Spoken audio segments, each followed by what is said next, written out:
first time I heard my mother say she wanted to sell my grandmother's grave, I honestly thought I had misunderstood her. We were standing in my grandmother Eleanor's living room only 3 days after the funeral. The smell of fresh lilies still lingered in the air. Family photographs covered the fireplace. Her favorite rocking chair remained beside the window exactly where she had left it. Everything inside the house still felt as though Grandma might walk through the kitchen carrying a tray of cinnamon rolls at any moment. Instead, the room was filled with paperwork, bank statements, insurance forms, property documents. My mother, Diane, flipped through them one by one with surprising impatience. There has to be something valuable here. My Uncle Mark frowned. Diane, your mother's been gone less than a week. She didn't even look up. And bills don't stop just because someone dies. My name is Rachel Morgan. I was 34 years old and had been closer to my grandmother than anyone else in the family. When my parents divorced, Grandma was the one who picked me up from school. She taught me how to bake. She never missed a birthday. When I struggled through nursing school, she mailed me handwritten letters. The next afternoon, we met with the cemetery administrator to complete the remaining paperwork. The cemetery sat on a quiet hill overlooking a small lake. Grandma had chosen the location years earlier. She loved watching birds gather near the water. She used to joke that if anyone visited her after she was gone, they'd at least enjoy the view. The administrator, Mr. Benson, spoke gently. Mrs. Eleanor Morgan purchased a perpetual family plot 22 years ago. He handed my mother several documents. Everything has already been paid in full. No future maintenance fees will be required. I smiled quietly. That sounded exactly like Grandma, always planning ahead so nobody else had to worry. Then my mother asked a question that made the room go silent. Can it be sold? Mr. Benson blinked. I'm sorry, the grave, the plot. Can we sell it?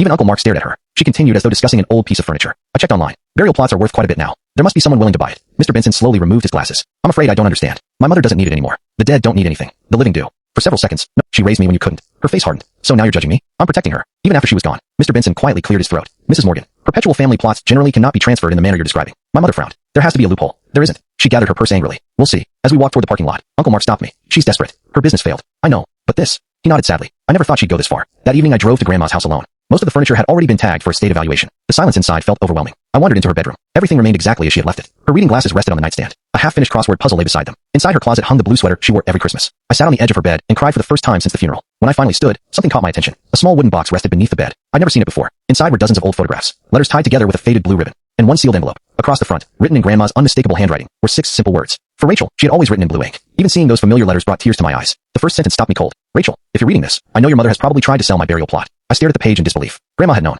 She had actually expected this. I continued reading. Please don't hate your mother. She has spent most of her life making decisions out of fear instead of love. The letter explained something no one in the family had ever discussed. 40 years earlier, after my grandfather passed away unexpectedly, my mother had been only 19 years old. She desperately wanted to attend college, but money was scarce. Grandma sold nearly everything she owned to help her. Jewelry, furniture, even the small cabin Grandpa had built with his own hands. My mother graduated, but years later, after a series of failed business ventures and mounting debt, she became obsessed with money. According to Grandma's letter, every financial setback made her more fearful. Eventually, she began seeing everything, including family possessions, as assets instead of memories. The letter continued. Fear changes how people see the world. Your mother stopped asking, who does this belong to? And started asking, what is this worth? I wiped away my tears. Grandma wasn't defending her. She was helping me understand her. Then I reached the final page. There, tucked inside the envelope, was another folded document. It wasn't a letter. It was a legal trust agreement. At the bottom appeared the signature of Grandma's attorney. I quickly read every page. Then I smiled through tears. 3 years before her death, Grandma had quietly transferred ownership of the family burial plot into a protected family trust. No individual heir, not even my mother, had the authority to sell it. The document also included a personal instruction. Every Mother's Day, the trust would provide fresh flowers for every grave within the family plot. Grandma had thought of everything. The next morning, I met with Mr. Benson, the cemetery administrator, and Grandma's attorney. After reviewing the trust, both men nodded. The paperwork is completely valid. The burial plot cannot legally be sold. Mr. Benson smiled gently. I suspected your grandmother had made arrangements.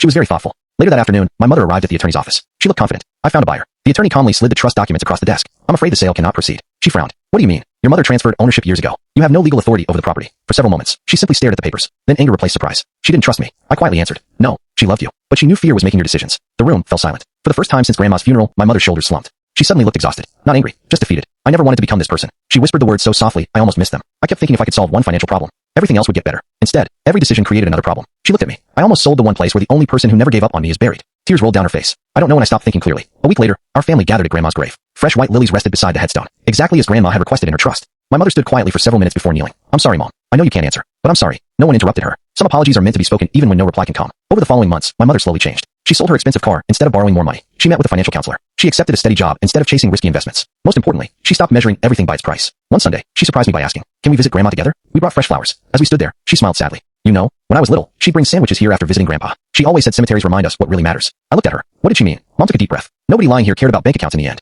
They cared about the people standing beside them. For the first time in years, I saw the mother I remembered from childhood. Months later, while cleaning Grandma's house, I found another small note tucked inside her favorite recipe book. It simply read, if love survives after I'm gone, then I never truly left. I framed those words. They now hang in my kitchen. Every time I read them, I think about the day my mother tried to sell a grave because she believed the living needed money more than the dead needed peace. She wasn't entirely wrong. The living do need help. But sometimes what they need most isn't money. It's perspective. It's forgiveness. It's someone wise enough to remind them that memories are not investments. Love is not property. And the resting place of someone who spent a lifetime caring for others can never be measured in dollars. Grandma understood that long before any of us did. Even after she was gone, she gave our family one final gift. She protected not only her resting place, but the chance for her daughter to find her way back before she lost something far more valuable than money. She almost lost her family. And because of Grandma's last act of love, she didn't.